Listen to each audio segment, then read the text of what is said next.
Olá, boa noite. Começa agora o Jornal da Justiça desta sexta-feira, 16 de outubro. Ministro Luiz Roberto Barroso pede que afastamento do senador Chico Rodrigues seja analisado no plenário do Supremo. Ele determinou ontem que o parlamentar seja afastado do cargo por 90 dias.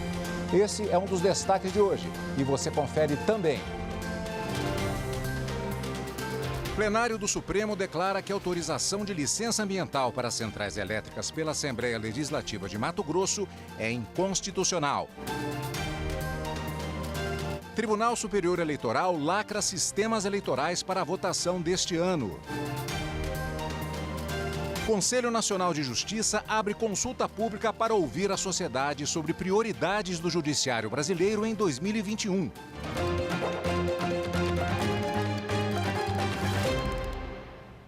O ministro Luiz Roberto Barroso pediu que o plenário do Supremo analise se mantém ou não decisão sobre o afastamento do senador Chico Rodrigues.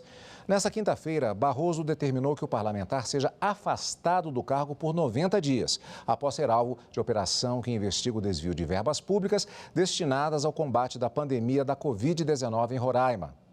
De acordo com o ministro, mesmo que o referendo da cautelar não seja obrigatório, ele decidiu levar o caso para o plenário por causa da relevância institucional da matéria. Agora cabe ao presidente do STF, ministro Luiz Fux, decidir sobre a inclusão do julgamento na pauta da Corte. Ainda ontem, Barroso enviou o caso para a deliberação do Senado, a quem cabe decidir se afasta ou não o parlamentar. O Conselho Nacional de Justiça abriu hoje consulta pública para receber sugestões da sociedade sobre o que deve ser priorizado pelos tribunais brasileiros em 2021. As propostas de metas nacionais do Poder Judiciário estarão acessíveis no portal do CNJ até o dia 2 de novembro. Por meio de formulário, é possível sugerir metas para os 5 ramos da Justiça: estadual, federal, do trabalho, eleitoral e militar, como também para o Superior Tribunal de Justiça e o Tribunal Superior do Trabalho. A intenção é conhecer os desafios considerados mais urgentes. Os resultados da consulta pública serão analisados e consolidados pelo CNJ de acordo com critérios técnicos, considerando a pertinência e a viabilidade das sugestões. Depois, será elaborada a proposta final de metas nacionais a ser submetida à aprovação dos presidentes dos tribunais durante o 14º Encontro Nacional do Poder Judiciário, previsto para ocorrer nos dias 26 e 27 de novembro de 2020. As metas nacionais do Poder Judiciário representam o compromisso firmado anualmente pelos presidentes dos tribunais brasileiros em prol da melhoria da prestação jurisdicional. O Supremo Tribunal Federal derrubou uma norma da Constituição do Estado de Mato Grosso que condicionava a liberação de licença ambiental para a construção de hidrelétricas e termoelétricas à aprovação da Assembleia Legislativa do Estado. Os ministros julgaram procedente uma ação direta de inconstitucionalidade apresentada pelo governador Mauro Mendes. Ele argumentou que conceder a licença ambiental é uma tarefa exclusiva do Poder Executivo. O relator, ministro Gilmar Mendes, concordou e afirmou que a exigência de autorização da Assembleia Legislativa seria uma interferência do Poder Legislativo no Executivo. O presidente do Supremo Tribunal Federal e do Conselho Nacional de Justiça participou hoje de um congresso sobre direito constitucional. No evento, promovido por uma faculdade particular de São Paulo, o ministro Luiz Fux falou, dentre outros assuntos, sobre questões relacionadas à eficiência no judiciário brasileiro. Na abertura do evento, realizado por videoconferência, o presidente do Supremo Tribunal Federal e do Conselho Nacional de Justiça destacou, entre outros assuntos, que os magistrados precisam considerar o efeito que as suas decisões têm sobre a sociedade. O juiz, ao decidir, deve observar as consequências da sua decisão judicial, os efeitos e os riscos sistêmicos que aquela decisão pode causar. E eu acrescento, deve observar a legitimidade democrática do que ele decide. Fux citou ainda a importância de o judiciário estar em sintonia com os anseios da população. Eu não quero com isso dizer que o juiz, para decidir, tenha que fazer uma pesquisa de opinião pública. Mas o que eu quero dizer é que as decisões judiciais elas só se sustentam se elas tiverem legitimidade democrática, se elas estiverem, não de acordo com uma paixão passageira, mas estiverem de acordo com o sentimento constitucional do povo. O presidente do STF e do CNJ também falou que a Constituição garante a cada cidadão o direito de ver o seu processo tramitando com celeridade, o que ainda não é uma realidade no Brasil. Eu, por exemplo, quando recebo um processo de mais de 15 anos atrás, isso me gera, como magistrado de carreira, um grande desconforto. Não é razoável que a pessoa obtenha a resposta judicial 15 anos depois. De acordo com o ministro, uma das causas dessa demora é a enorme quantidade de processos acolhidos pelos tribunais brasileiros. Fux citou iniciativas para mudar esse cenário. O número de recursos previstos é inadmissível. Então, o que fez a nova lei, o novo Código de Processo Civil? Para evitar essa questão de um número de recursos absurdo, o novo Código eliminou uma série de recursos, sem violar a ampla defesa. No final da palestra, o ministro Luiz Fux citou a importância da manutenção da estabilidade jurídica durante a pandemia do novo coronavírus. Ele lembrou da decisão do Supremo de abril deste ano, que reconheceu que tanto a União quanto os estados e municípios têm autonomia para adotar medidas de combate à Covid-19. Os senhores já imaginaram? Se cada tribunal dissesse, o meu estado pode fazer, o outro estado pode fazer, só o município pode fazer, veio o Supremo para estabelecer o núcleo do problema é a saúde.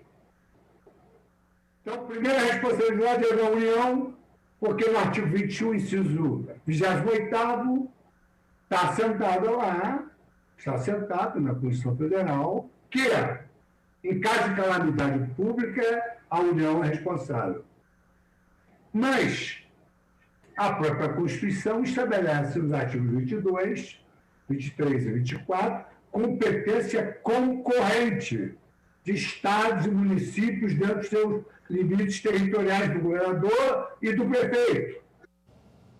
Por maioria de votos, o plenário do Supremo Tribunal Federal, em julgamento virtual, decidiu que é constitucional a aposentadoria especial de agentes penitenciários e peritos criminais do Rio Grande do Sul. Os ministros entenderam que a Constituição Federal admite a diferenciação de algumas categorias. O STF julgou improcedente a ação direta de inconstitucionalidade, em que a Procuradoria-Geral da República questionava leis complementares do Estado que disciplinam a aposentadoria especial desses servidores. E você vai ver a seguir: Tribunal Superior Eleitoral realiza assinatura digital e lacração dos sistemas eleitorais para o pleito deste ano. É depois do intervalo.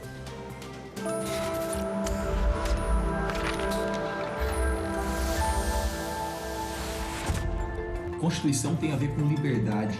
É uma garantia do cidadão em face do Estado. Por isso, é a lei mais importante do país. Todas as demais leis, sejam federais, estaduais ou municipais, devem obediência à Constituição. Precisamos conhecer bem a nossa Constituição.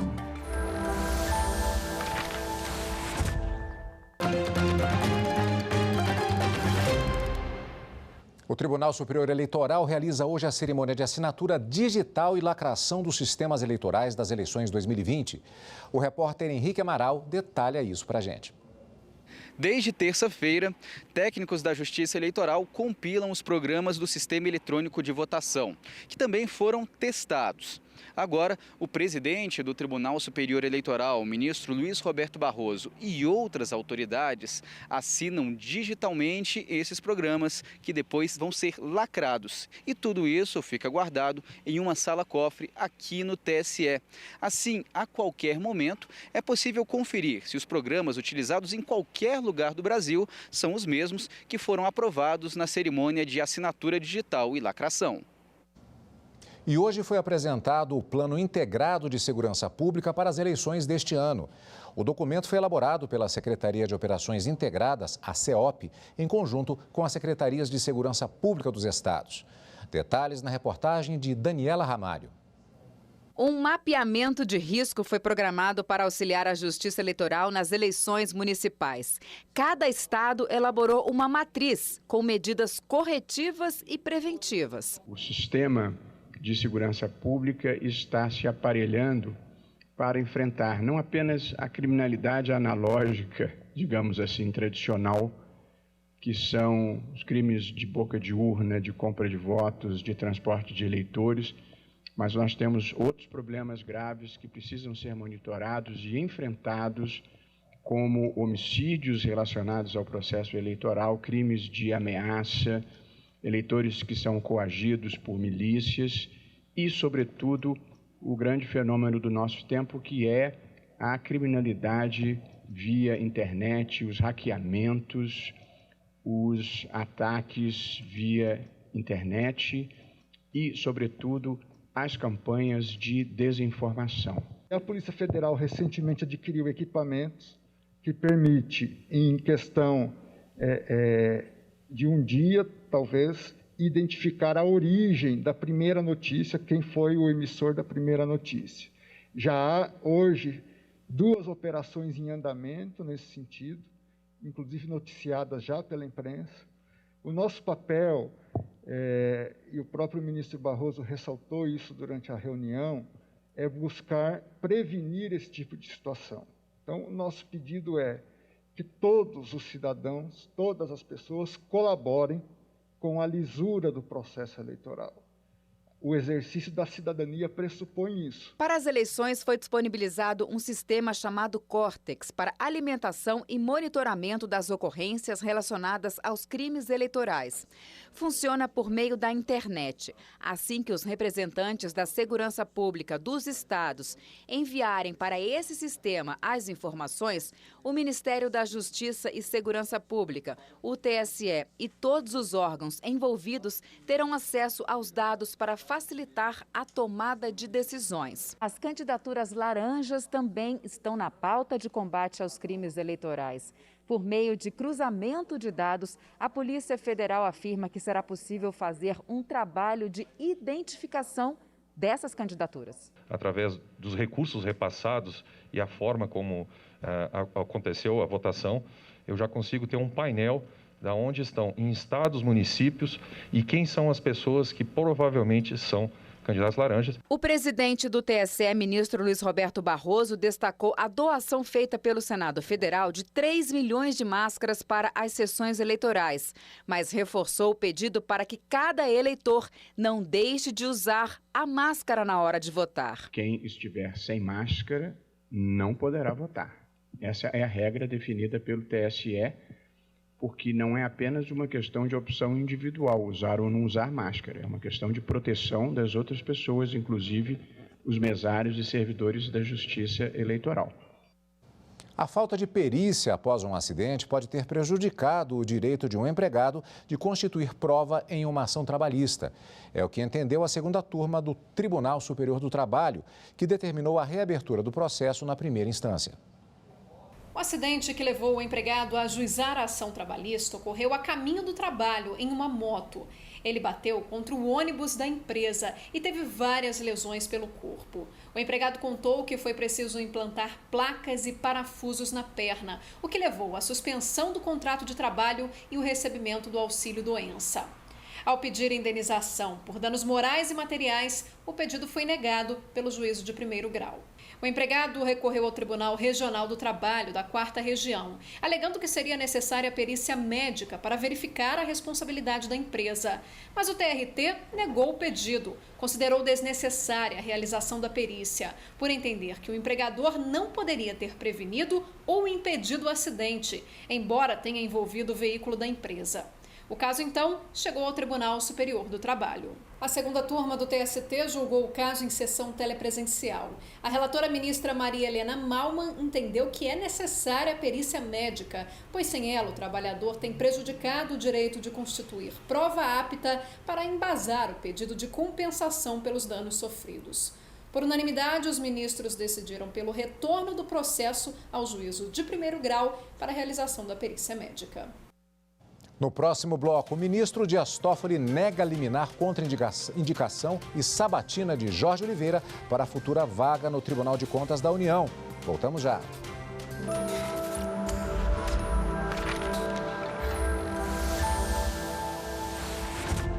A Constituição Federal é a lei maior de um Estado. É ela que consagra todo o regramento que o ordenamento jurídico deve obedecer para ser válido. E a nossa, em especial, que neste mês completa 32 anos, traz um preceito de extrema importância, que é o seguinte: todo poder emana do povo, ou seja, o poder é nosso, não do Estado.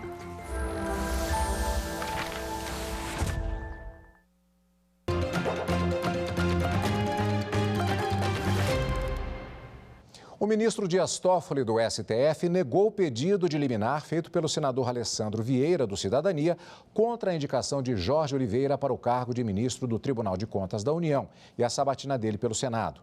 A vaga será aberta com a aposentadoria do atual presidente da Corte, ministro José Múcio Monteiro Filho, em 31 de dezembro.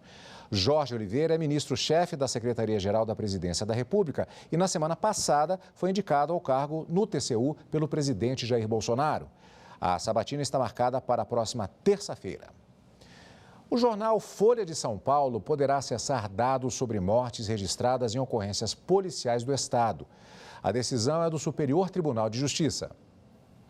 Em uma sociedade democrática, a imprensa tem um papel fundamental na vida dos cidadãos. Nós vivemos em uma sociedade que tem aí diversas informações de interesse público que são produzidas todos os dias, né? Tanto pelo Estado, quanto pelos agentes privados, quanto pelas pessoas, enfim.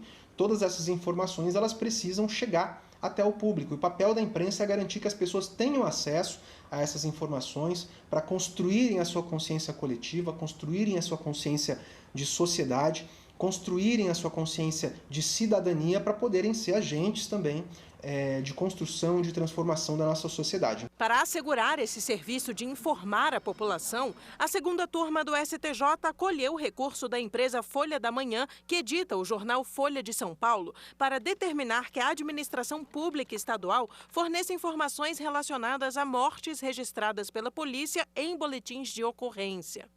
A empresa jornalística alegou que a administração pública chegou a publicar alguns dados em um portal, mas com abrangência menor do que a solicitada. Segundo o jornal, as informações serão utilizadas em apuração sobre a efetividade das políticas adotadas pelo governo do estado de São Paulo na repressão e prevenção dos crimes. Ao analisar o recurso contra a decisão do Tribunal de Justiça de São Paulo, que entendeu que, apesar de terem natureza pública, as informações deveriam ser divulgadas com cautela e não seriam indispensáveis para o trabalho jornalístico, o relator no STJ, ministro Olga Fernandes, afirmou não caber à administração pública ou ao Poder Judiciário discutir o uso que se pretende dar à informação. Para ele, a censura judicial prévia inviabiliza até mesmo a apuração jornalística, fazendo secreta a informação reconhecidamente pública. O ministro ressaltou que apenas os dados que não estiverem disponíveis no portal público deverão ser disponibilizados diretamente ao jornal. A segunda turma acompanhou o relator. Para o coordenador do Sindicato dos Jornalistas do Distrito Federal, o acesso a dados fiéis sobre segurança pública é essencial para a sociedade ter um olhar mais transparente. Onde essa violência ocorre, geralmente ela ocorre nas regiões de população mais humilde, de população de pele preta, né? Então a importância de ter esses dados fiéis é justamente para que a gente possa ter um olhar, para que a sociedade possa ter um olhar mais transparente, um olhar mais preciso sobre esses fenômenos de segurança pública, né? Para que seja possível que se faça uma avaliação positiva, inclusive de quais vão ser os passos que devem ser tomados pelo poder público e também pelos outros agentes da sociedade para resolver esses problemas. O presidente do STJ, ministro Humberto Martins, suspendeu decisão do Tribunal Regional Federal da Primeira Região, que impediu o estado do Tocantins de realizar operações de crédito com a Caixa Econômica Federal. A proibição fica suspensa até o julgamento definitivo de uma ação civil pública, movida pelo Ministério Público Federal, que questiona a legalidade dos empréstimos obtidos pelo governo. Segundo o ministro, a impossibilidade da operação de crédito pode causar prejuízo à população, porque inviabiliza o financiamento de políticas públicas. O STJ também decidiu que importar sementes de maconha em pequena quantidade não é crime. A terceira sessão do Superior Tribunal de Justiça considerou que a importação de poucas sementes de maconha não é suficiente para enquadrar o autor da conduta nos crimes previstos na Lei de Drogas. O julgamento analisou embargos de divergência em uma ação penal contra um homem acusado de importar 16 sementes de maconha da Holanda. A defesa questionou os entendimentos diferentes entre as turmas de direito penal do STJ. Isso porque, para a sexta turma, a conduta não é tipificada como crime. Já os ministros da quinta turma entendiam que a importação de sementes de maconha se enquadrava no artigo 33 da Lei de Drogas, que define as circunstâncias que caracterizam o crime de tráfico de drogas. A relatora dos embargos, ministra Laurita Vaz, explicou que o conceito de droga para fins penais, definido pelas normas brasileiras, não inclui a semente de maconha na lista de produtos que podem ser considerados drogas ilícitas e que a substância psicoativa encontrada na planta cannabis sativa, o THC, não existe na semente, razão pela qual fica afastado o enquadramento do caso em qualquer uma das hipóteses do artigo da Lei de Drogas que descreve o crime de tráfico. A ministra destacou ainda que esse também tem sido o entendimento aplicado pelo Supremo Tribunal Federal em casos que envolvem a importação de sementes de maconha em pouca quantidade. Ao acolher os embargos de divergência, a terceira sessão, por unanimidade, determinou o trancamento da ação penal contra o homem. Em iniciativa inédita, o presidente do Superior Tribunal de Justiça, ministro Humberto Martins, vai receber cidadãos em audiências públicas presenciais. O primeiro encontro está marcado, 28 de outubro.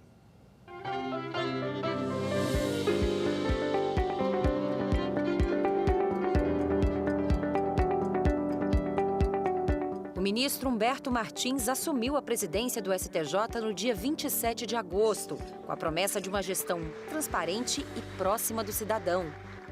Que atenda os clamores da sociedade brasileira por uma justiça sempre presente e atuante na defesa da democracia e do Estado democrático de direito. Acredito que para ter pleno êxito em minha missão e o engrandecimento do STJ, devo fazer uma gestão participativa. E o ministro não se referia apenas aos magistrados, mas a todos. Entre as medidas para colocar em prática o conceito de gestão participativa, criou o programa Fale com o Presidente, de mãos dadas, magistratura e cidadania. É a primeira vez que uma iniciativa como essa é realizada no STJ. Os atendimentos serão agendados pela ouvidoria do tribunal e, para participar, a pessoa interessada deve enviar uma solicitação por e-mail com até 72 horas de antecedência e aguardar a confirmação.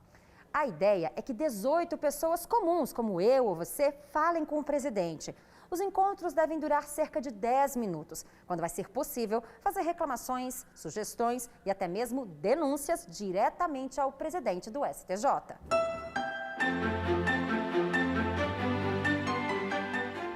A iniciativa é exclusiva para o cidadão, não vale para magistrados, membros do Ministério Público, defensoria, advocacia, lideranças partidárias e pessoas públicas em geral. Essas pessoas já fazem parte da agenda institucional e de rotina do ministro Humberto Martins. Até o fim do ano, 3 datas foram marcadas para o encontro com o presidente: 28 de outubro, 30 de novembro e 14 de dezembro, sempre de 8h30 às 11h30 da manhã. As audiências públicas vão seguir todas as medidas de segurança definidas pela Secretaria de Serviços Integrados de Saúde do STJ para a prevenção da Covid-19.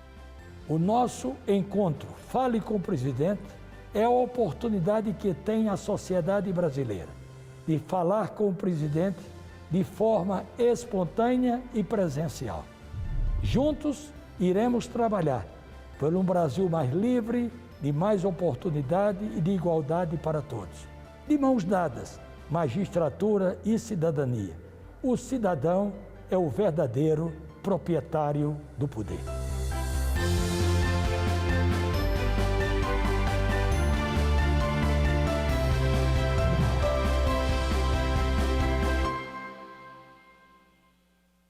E esta edição do Jornal da Justiça fica por aqui. Para você, uma boa noite e um excelente final de semana.